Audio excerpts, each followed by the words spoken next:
साल का हर्षन अपनी उम्र के बच्चों से बहुत अलग था। जिस उम्र में बच्चे इंजीनियरिंग या डॉक्टर बनने के सपने देखते हैं, उस उम्र में वो भारतीय सेना में जाकर देश सेवा करने और अपनी मातृभूमि की रक्षा करने के सपने सजो रहा था।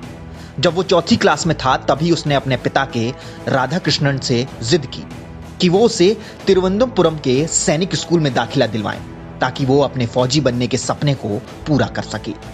सैनिक स्कूल में पढ़ाई के दौरान वो हर क्षेत्र में अव्वल था। ऐसा कोई स्पोर्ट्स नहीं था जिसमें वो भाग ना ले। वो अपनी वॉलीबॉल और बास्केटबॉल टीम का कप्तान भी रहा। जब वो 12वीं में पहुंचा तो उसे बेस्ट ऑलराउंड कैडेट और स्कूल कैप्टन बनाया गया। वो शुरू से ही अपनी नेतृत्व क्षमता के लिए जाना जाता था। लेकिन हर्षन के सपने को तब तगड़ा झटका लगा जब वो भारतीय सेना में चयन के लिए होने वाली एनडीए की परीक्षा में फेल हो गया। कुछ पल के लिए उसके सारे सपने मानो बिखर गए। पिता के राधाकृष्णन को लगा कि उनका बेटा बहुत ओवर कॉन्फिडेंट था सेना में जाने को लेकर। सपना जरूर टूटा था, लेकिन हिम्मत और जज्बा अभी भी जिंदा था हर्षन के अंदर। पिता की बात मानने के अलावा अब हर्षन के पास दूसरा विकल्प नहीं बचा था और वो पिता की आज्ञा का पालन कर इंजीनियरिंग एग्जाम में बैठा, जहां उसने अच्छा प्रदर्शन कर एक केरल के बड़े इंजीनियरिंग कॉलेज में दाखिला ले लिया। लेकिन हर्षन के लिए अपने सपने को भुलाना मुश्किल ही नहीं, नामुमकिन था। हर्षन ने अपने फैसला लिया कि वो अपने पिता से छुपाकर एक बार और एनडीए के लिए परीक्षा देगा, और इस बार हर्षन सही साबित हुआ। उसका चयन एनडीए के लिए हो गया। परीक्षा पास करने के बाद हर्षन ने पिता को इस बात की जानकारी दी तो पिता थोड़े उदास हुए, क्योंकि वो चाहते थे कि उनका बेटा पहले इंजीनियरिंग की पढ़ाई पूरी करे। लेकिन हर्षन को अपने सपने से इतना नजदीक आकर उससे दूर जाना मंजूर नहीं था, क्योंकि उसका सपना किसी इंजीनियरिंग की डिग्री से कई ज्यादा बड़ा था। पिता के लाख समझाने पर भी हर्षन नहीं माना। पिता ने अपने एक दोस्त, जो कि भारतीय वायुसेना में विंग कमांडर थे, उन्हें हर्षन को इंजीनियरिंग पूरी करने के लिए समझाने को कहा।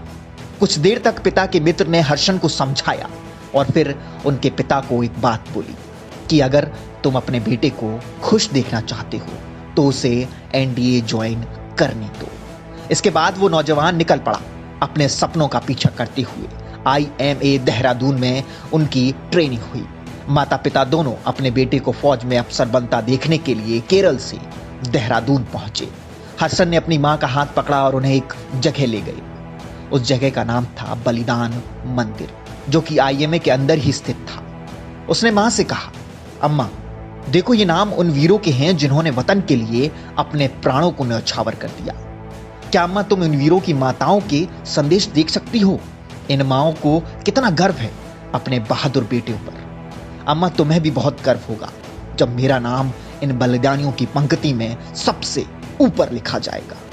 हर्षन की बहादुरी, जज्बे और कुशल नेतृत्व क्षमता को देखते हुए उनका चयन भारतीय सेना की सबसे डेयरडेविल फोर्स पैरा एसएफ के लिए किया गया।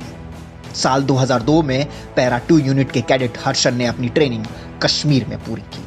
आपको बता दें, वो यही नहीं रुके।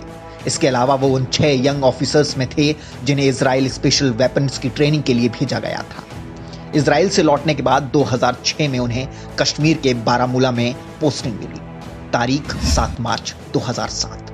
पैराट्रूपर कैप्टन हर्षन और उनकी रेड डेविल टीम ने ऑपरेशन के दौरान एक आतंकी को जिंदा पकड़ लिया, जिसके पास से कई हथियार भी बरामद किए गए। इसके लिए कैप्टन हर्षन के कमांडिंग ऑफिसर ने उन्हें पुरस्कार के लिए रिकमेंड किया। हर्षन ने जब पकड़े गए आतंकी से पूछताछ की तो पता चला कि उस आतंकी के साथ कुछ आतंकियों ने भारत पाक सीमा से सटे कुपवाड़ा इलाके में घुसपैठ की थी। कैप्टन हर्षन ने तुरंत उस इलाके में सर्च ऑपरेशन करने के लिए अपने कमांडिंग ऑफिसर से इजाजत ली। 2 हफ्तों तक कैप्टन और उनकी टीम कुपवाड़ा इलाके में उन आतंकियों को ढूंढती रही, लेकिन इस बार उनके हाथ कुछ नहीं लगा। इस बीच उनके माता पिता जब भी उनसे पूछते कि कब छुट्टी लेकर आ रहे हो, तो वो यही कहते, मेरी यहां जरूरत है। अगर मैं छुट्टी ले लेता हूं तो किसी और को मेरा काम करना पड़ेगा। लेकिन कुपवाड़ा ऑपरेशन में असफल होने के बाद आखिरकार कैप्टन हर्षन ने छुट्टी डाल दी और 20 मार्च को जब वो घर निकलने की तैयारी कर रहे थे, और जबकि पूरी तैयारी कर चुके थे, बैग पैक हो चुका था और वो बस केरल के लिए निकलने वाले ही थे, तभी उन्हें खबर मिलती है कि कुछ आतंकियों की गतिविधि कुपवाड़ा में देखी गई है। वो अपना पैक हुआ सामान वहीं छोड़ते हैं और 20 जवानों की अपनी टीम लेकर कुपवाड़ा के उस इलाके की ओर निकल पड़ते हैं जहां आतंकियों के होने की गुप्त सूचना मिली थी। यह ऑपरेशन सफल रहा और एक आतंकी को पकड़ लिया गया था। जैसे ही उनकी यूनिट वापस नीचे लौट रही थी, तभी उन पर छिपे हुए आतंकियों ने गोलियों से हमला बोल दिया। पहली गोली कैप्टन हर्षन की जांघ को चीरती हुई निकल गई, लेकिन उन्होंने होश नहीं खोया। लगातार दोनों तरफ से गोलियों की तड़तड़ाहट सुनाई दे रही थी। घायल होते हुए भी वो अपनी टीम का नेतृत्व सबसे आगे रहकर कर रहे थे। कैप्टन हर्षन ने अब तक 3 आतंकियों को ढेर कर दिया था और अपने साथियों की भी जान बचाने में वो सफल हुए थे। इससे पहले कि वो अपनी जीत का जश्न मना पाते, तभी एक गोली सीधा उनके गर्दन के आर पार हो जाती है। ये आतंकियों का छिपा हुआ स्नाइपर था जिसने कैप्टन पर हमला किया था। बहुत ज्यादा खून बहने की वजह से कैप्टन हर्षन राधाकृष्णन नायर वीरगति को प्राप्त हो गए। वो अपनी मातृभूमि की रक्षा करते हुए, दुश्मनों से अपनी देश की सीमाओं को बचाते हुए अपने प्राणों की आहुति दे गए। कहते हैं जब उनकी उम्र में दूसरे बच्चे काल्पनिक कहानियां पढ़ते थे, तब वो बलिदानी कैप्टन हर्षन भागवत गीता के ज्ञान को अपने जीवन में उतार रहे थे। उस 26 साल के वीर सपूत ने अदम्य शौर्य, साहस और पराक्रम का परिचय दिया था और अपनी बहादुरी का लोहा पूरी दुनिया से मनवाया था। उसने हारना कभी नहीं सीखा था। वो पैदा ही सिर्फ सफल होने के लिए हुआ था। उसने अपने माता पिता से किया घर वापस आने का आखिरी वादा भी पूरा किया। बस इस बार फर्क इतना था कि उसका बैग उसके साथ ही लाए थे और वो खुद ताबूत में बंद, तिरंगे में लिपटा अपने घर वापस आया था। माता पिता को बेटे के खोने का दर्द तो था, लेकिन उससे भी ज्यादा गर्व था अपने रणबांकुरे पर। अपनी कोख को वो मां आज भी धन्य मानती है जिसने इस योद्धा को जन्म दिया। आपको पता है, पैराट्रूपर कैप्टन हर्षन का नाम अब IMA देहरादून के बलिदान मंदिर में अंकित हो चुका है और वो मरणोपरांत शांति काल में दिए जाने वाले सर्वोच्च वीरता सम्मान अशोक चक्र पाने वाले सबसे कम उम्र के सैन्य अफसर भी हैं।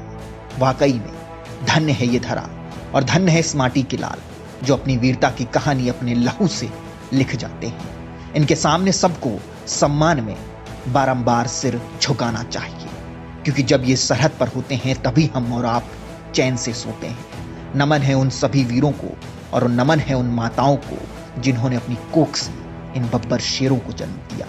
शिवालिक जर्नल सलाम करता है कैप्टन हर्षन के बलिदान को। भारतवर्ष आपका ताउम्र ऋणी रहेगा। जय हिंद, जय भारत।